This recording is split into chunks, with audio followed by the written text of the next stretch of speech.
It's me, Omarcomin, coming at you once a motherfucking again with some of that hard-hitting 9th Age Fantasy Battles 4,500 point action. Today, or I guess last week, I've got about 4 or 5 games in the can since the last battle report, and I just haven't had time to run down the videos, so expect maybe not a deluge, more likely a little trickle of videos from now till the end of the week, if I can find some time to get to them.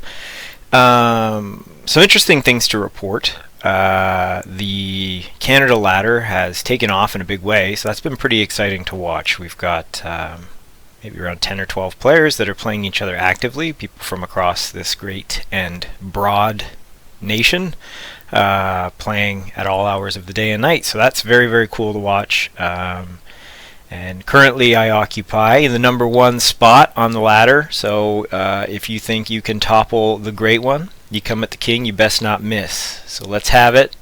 Join the Canada 9th Age ladder if you happen to be a resident of Canada or the northern United States, and we will try to make that happen. Anyway, today what we have is a 4,500 point game with a Canadian player named Blacklancer. He is a one-time champion of the Crippling Rides UB tournament, so that is a pretty impressive accolade to have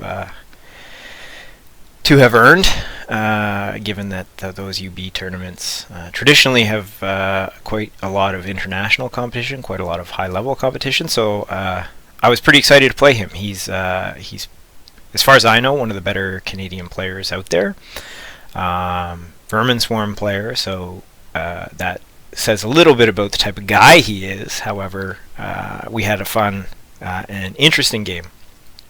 I am missing a slide off the top here, but it's pretty simple to see what's happened. I believe this is the end of his turn 1, so there's not a whole lot to note, except for one significant thing that I will get to. So, again, Vermin Swarm, I'll run down his list real quick. I think he did send it to me, so you should have seen it off the top, but just in case, we got a Dreadmill, we got 10 foot pads with the slings, another Dreadmill, we have, I think it's 16 of those Plague Disciples with the flails and the toxic hits.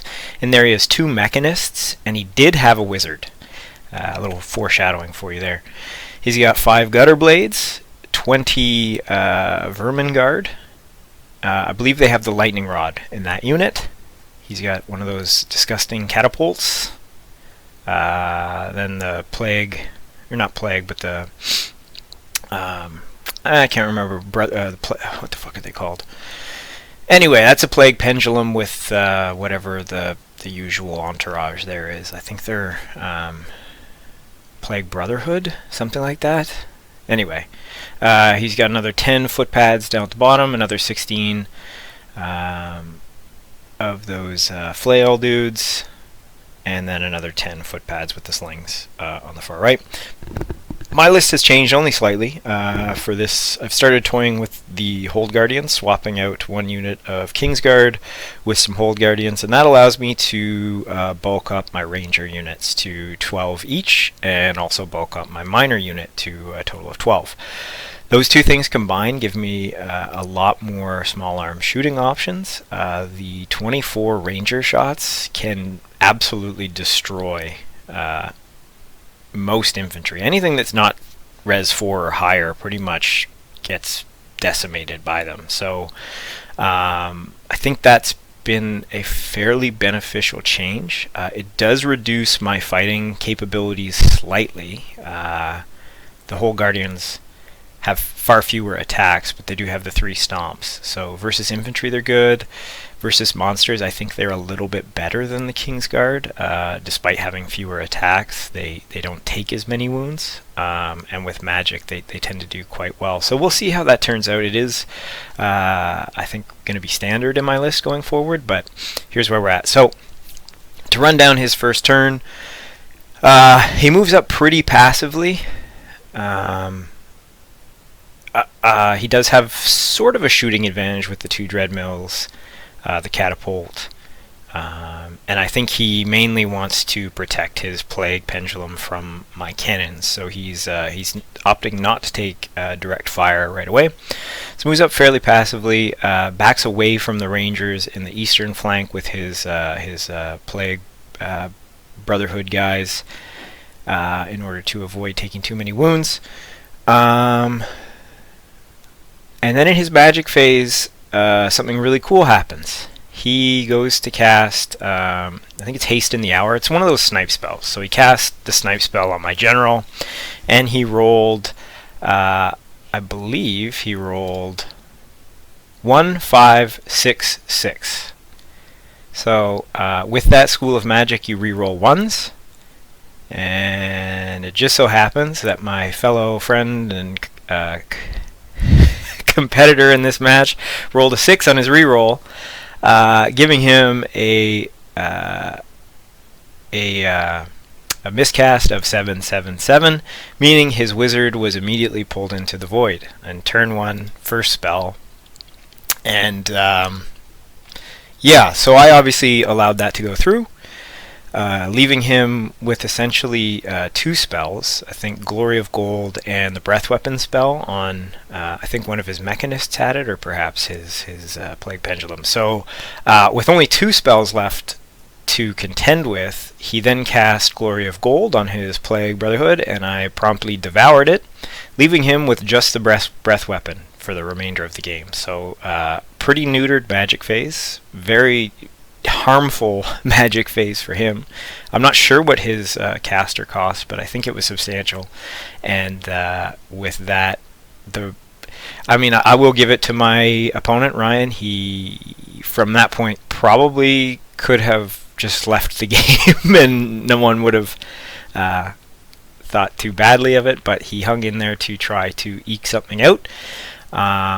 And it turns out to be quite an interesting game. I think Vermin Swarm, I certainly underestimated the combat capability of some of the Vermin Swarm units. I was surprised, and not pleasantly, to learn how strong some of them are.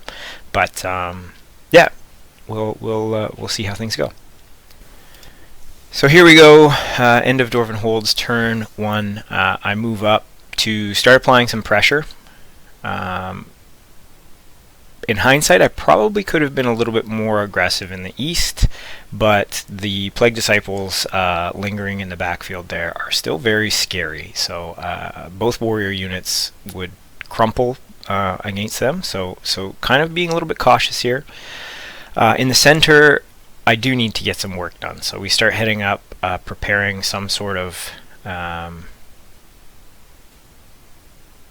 maneuver to deal with his Plague Disciples in the center. Those 2 Mechanists in there also have breath weapons, so that's still a potent unit despite having taken some shots already. So you'll see there's a couple wounds missing on his units. I believe that's from turn 1. This might be as late as turn 2 based on the number of units he's missing. So he's missing some Plague Disciples in the center, which probably were withered by the Rangers in the west. And he's missing some footpads in the east, which again probably took some fire from the Rangers. In the east, in terms of movement, I misplayed here in terms of deployment. I went back and forth on this. This is a marching columns deployment, so with that deployment you have to deploy down the line, right? So he had deployed for first turn. I had the opportunity to counter deploy him. And for whatever reason, mental lapse or what, I had my Whole Guardians in the east, kind of next to my general's unit. And then, for some reason, I decided that the matchup with the Dreadmills was favorable, and obviously is not. They do D3 wounds for each wound they do. So I basically parked them behind the hill here, expecting, well, yeah, I didn't really know what to do with them at that point. They were kind of stuck, so I parked them there to think about it for a turn, basically put myself into timeout, and proceeded on from there. In Magic, I got through 2 spells. It looks like I got -1 to hit on the Center Warriors and -1 to wound. This is just token casting. I think he let 1 or 2 of them pass and couldn't stop the other, but I'm not really too concerned about getting anything out of this magic phase, just kind of throwing dice. And it looks like in shooting, like I said, I did a couple wounds. So we'll leave that there and move on. Vermin Swarm, turn 2. He starts moving up aggressively again. So we now have the Plague Pendulum on the hill, which is a fairly frightening position for it to be in. Those things they move pretty quick, and with the hill he has rerolls on his charges.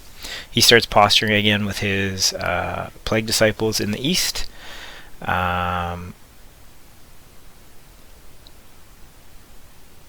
It looks like he declared charge here. In fact, he did. He declared a flanking charge with his Plague Disciples.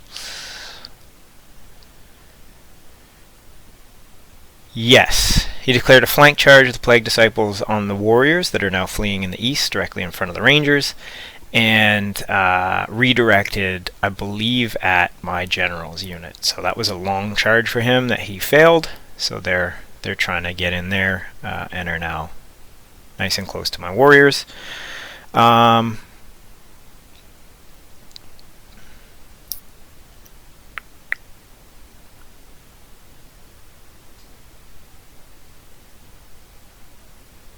There was another fail charge here. He also tried to charge my easternmost Kingsguard unit with his Plague Pendulum, I believe, and failed. No, that couldn't be. He didn't have line of sight. No, that did not happen. Magic, he obviously gets nothing because he only has the breath weapon, and we just are throwing 5 dice each at it, or 4 dice in his case and 5 at mine. In shooting, he does a tremendous number of wounds with his Dreadmills onto my warriors, but he does the misfire on the Dreadmill, removing its Strength 6 capability on the easternmost one. At some point, a cannon, it looks like, hit a Dreadmill and did 2 wounds. I'm not sure if that was this turn or last turn, but I missed that. And I think that's it. So we'll move on to turn 2 dwarves.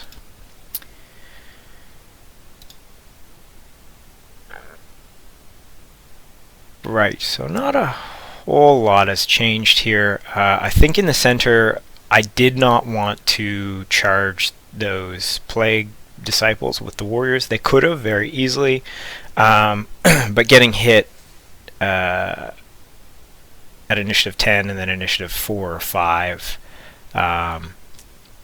with those toxic and strength 5 attacks and the breath weapons from the Magisters would have basically meant that that unit would just die outright. So rather than trade it for free, I'm going to continue gumming up his approach path, and it gives me another round of shooting with my Rangers to further diminish that unit.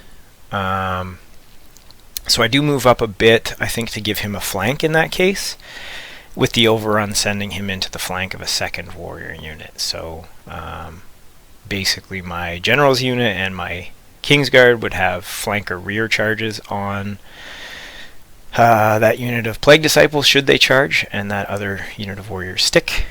I rally the fleeing warriors in the east, so they're now turning to face, and my miners appear, and this was a major misplay on my part, and you'll find out why next turn.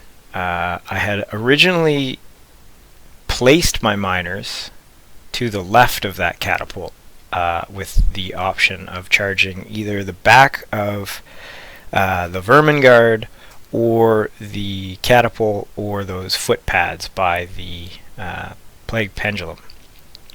Instead, what I did is put them on the right hand side, thinking that the Plague Disciples would just keep moving forward.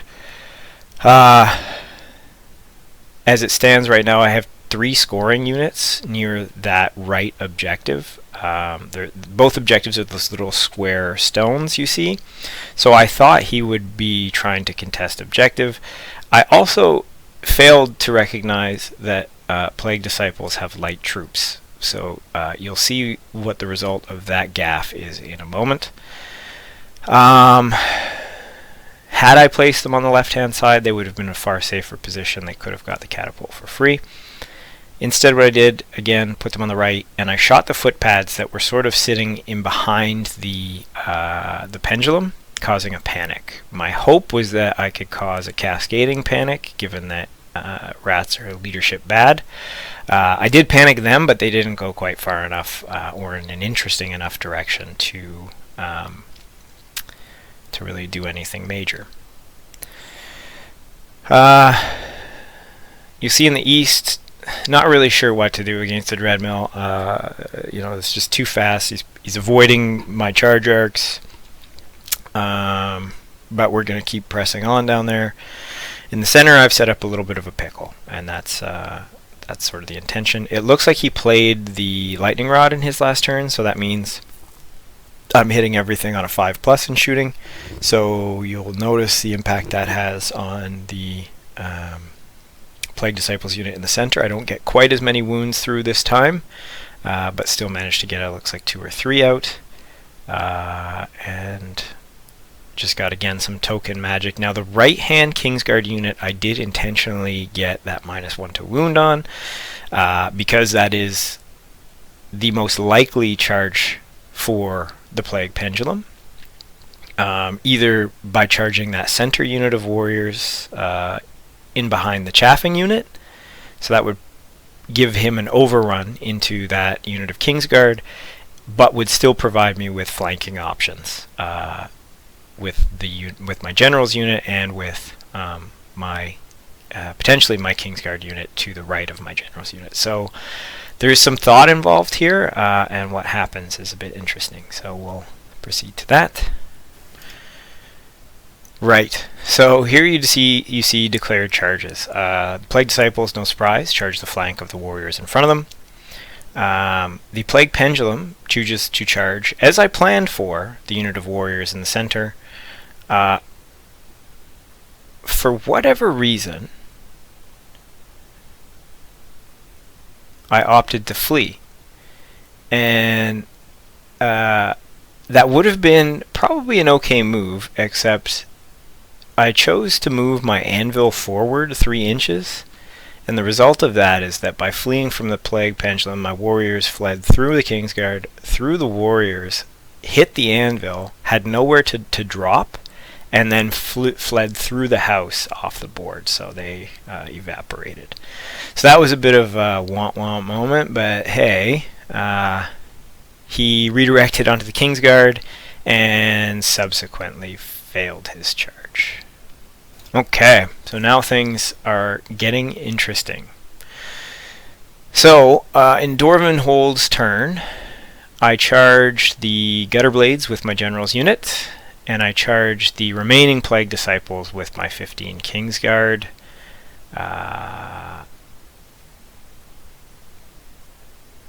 Magic, I got -1 to hit through on the Kingsguard that were in combat with the Plague Disciples, so that was a big help to them.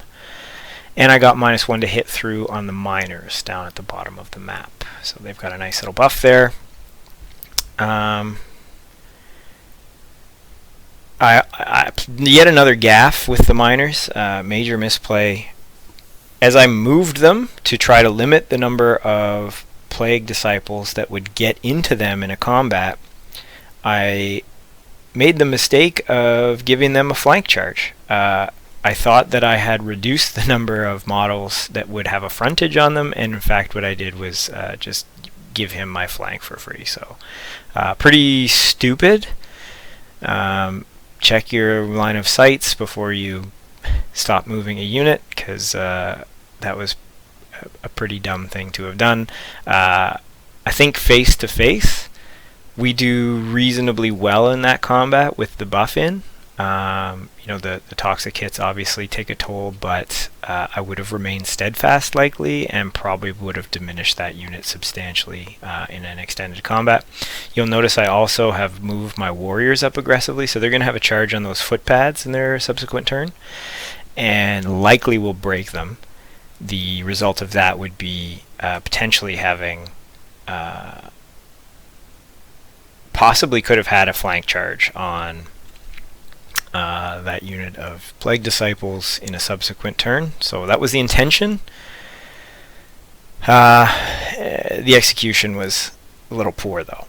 The other options for those warriors and the warriors in front is if he chooses to remain on that hill with his Plague Pendulum, I could execute a pinning charge there, which would allow me to move all of my combat elements into position to basically combo charge him. And I've also positioned so that if he chooses to charge, I will have flank charges in a subsequent turn. So I've set a bit of a trap here for him. He's got some choices to make. The front warriors, sorry, not the front warriors, but the warriors you see just to the right and in front of that Plague Pendulum are out of his charge arc, so he can't charge those ones and head towards my rangers. So he basically has to charge that unit of 4 warriors which have rallied, or the Kingsguard on the far left. I think he can potentially also charge the distant Kingsguard unit and be able to clip. So some interesting choices for him.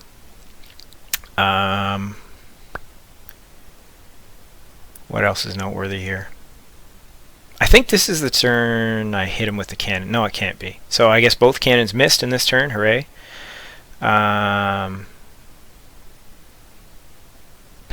You'll notice that the Kingsguard broke the unit of Plague Disciples in the center.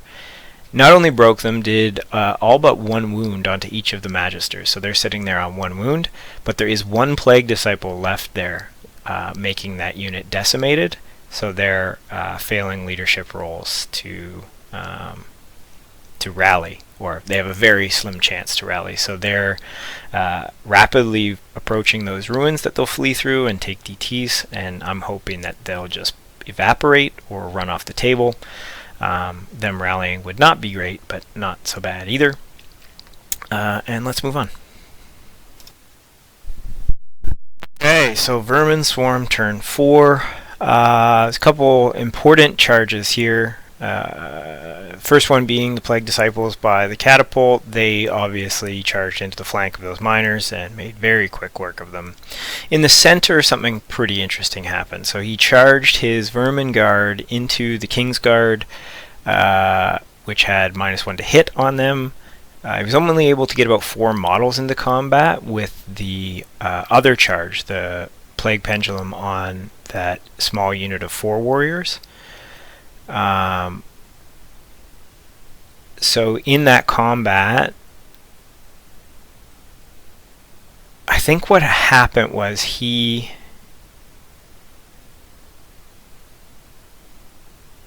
in the Plague Pendulum, I think he won combat, obviously won combat against those 4 warriors with the Plague Pendulum, that's no doubt, but I think he chose to reform, or he failed his overrun. I think he would have been heading in a different direction if he failed his overrun. So I think what happened was...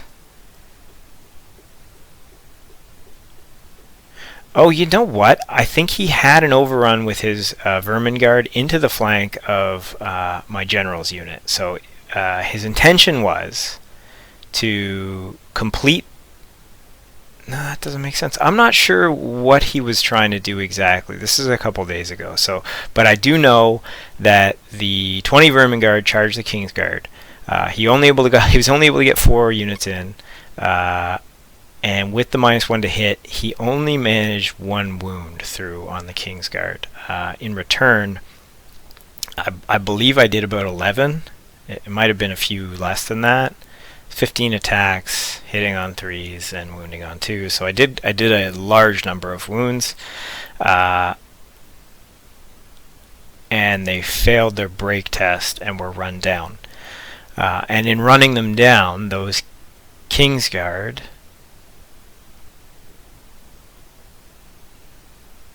ultimately charged the Plague Pendulum unit. So I believe that pinned him there. He must have done the warrior combat first. I'm just a little bit confused about the order of things here and how they turned out. But that's essentially how the turn ended, is what you see here. So those 4 warriors are gone. His Vermin Guard are gone.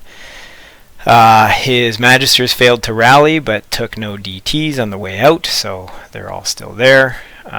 In the right, it looks like he managed another 2 wounds onto my whole Guardians with his Dreadmill shooting. One wound onto the Kingsguard with his footpad shooting. Obviously he didn't get the breath weapon, and so this is what we're left with. So slightly unfortunate here, and I was a bit surprised by what occurred. This is Dwarves turn 4.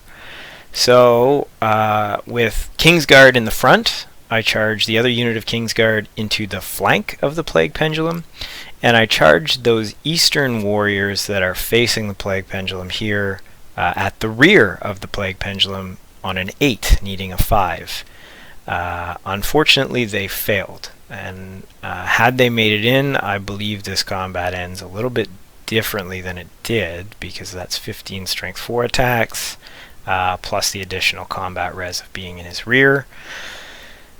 As it stands, what happened was he pretty much, just on his grinding attacks, I think just on his grinding attacks, was or very near, was able to kill that 9-man unit of Kingsguard to the front. The charging unit of Kingsguard in the flank, however, did get their attacks and pretty much killed all of the Plague Disciples in that unit. Or not Plague Disciples, I never remember the name of those guys. They're the core guys.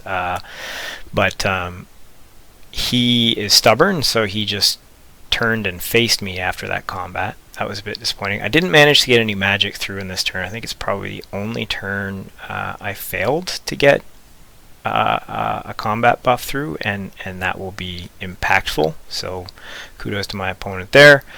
In shooting, it appears both cannons missed yet again, and the westernmost Rangers did 2 wounds onto the Dreadmill, not quite enough to stop it.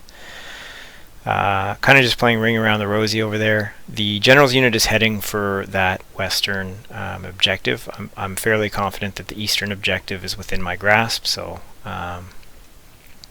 that's what my warriors over there are doing. The 5-man unit of warriors you see with the 8.8 distance, the Rangers there, is fleeing, as a matter of fact. So they had charged those footpads and took, I think, 4 wounds on the stand and shoot, and failed their leadership check. So they're running for their lives, as they should. That's that. We'll go to turn 5. So at this point, there's nothing left but the crying, really. So my opponent has some choices to make. He's trying to salvage some points here. He can try to contest objectives, but really they're both somewhat out of reach. His 2 scoring units left on the table are those footpads, and in both cases he can't really contest the objective without opening himself up to charges, and he can't really get much of anywhere. He did toy with the idea of turning his Plague Pendulum around to either contest or fight for that easternmost objective and at least tie objective, but he would have had to face 2 cannon shots, potentially on 4s, potentially killing his Plague Pendulum outright, and likely 12 Ranger shots as well. So given that choice, he chooses to charge a cannon, I believe, and flee off, or not flee, but overrun off the board to protect the points of that unit. And you'll see as the rest of the game plays out here, I think we're both just jockeying for position. Yeah, so he charges a cannon, kills it, flees off the board. That's what the red X, or overruns off the board. He starts moving up with his footpads and his Plague Disciples, but they won't get a charge. They're pretty much out of options. The footpads move.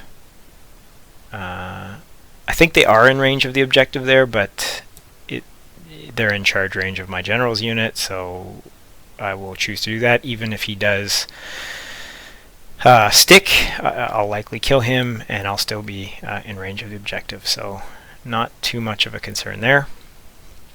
Go to turn 6 for Dwarves, and this is pretty much how the game ends. So I'm sitting on both objectives. His Plague Pendulum's off the table.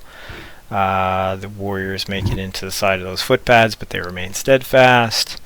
And that one unit of Kingsguard in the west basically finishes the game, having done absolutely nothing except lose 2 wounds. So that's it. That's the game. Obviously, something of a tainted victory. Losing your general, or not your general, but your wizard.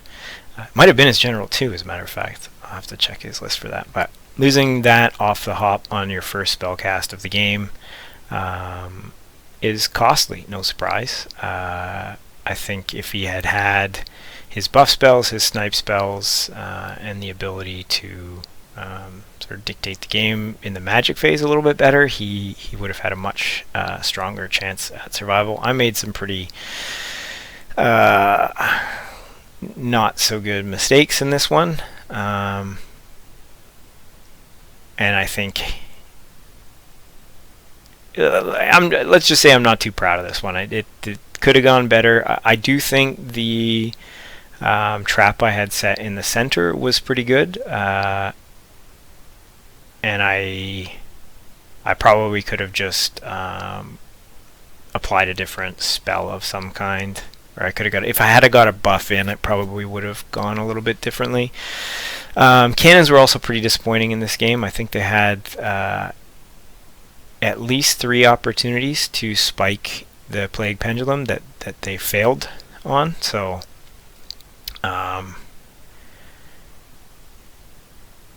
yeah, I also probably could have allocated some attacks from my Kingsguard into it and potentially spiked it that way. Had I done that, he would have been in real trouble. But in general, this was a pretty interesting game.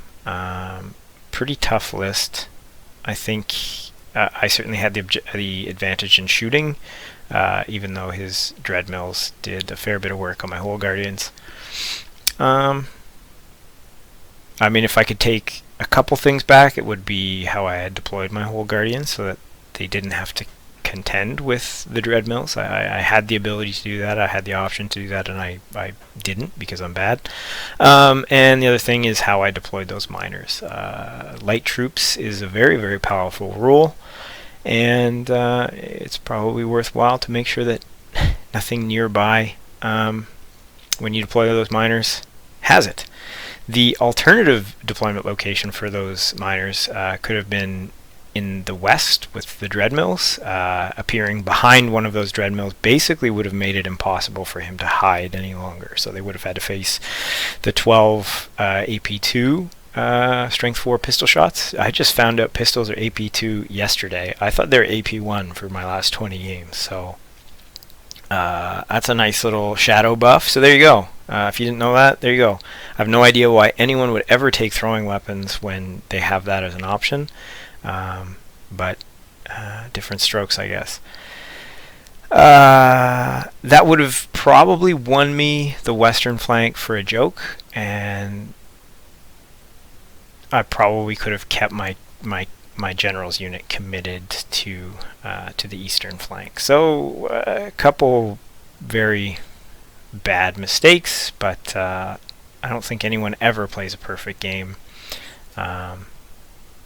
I would not call this exemplary, but we got the job done. It was a lot of fun. I think it ended up being 16-4 or 15-5 or something like that. It was a pretty sizable victory to be expected from the loss of his caster. All in all, though, I think this is one that Lancer wants back and probably will get back in the next couple of months. So yeah, stay tuned for more. I am Omarcomin. This has been the Jimmy Boy Hour. We'll see you next time.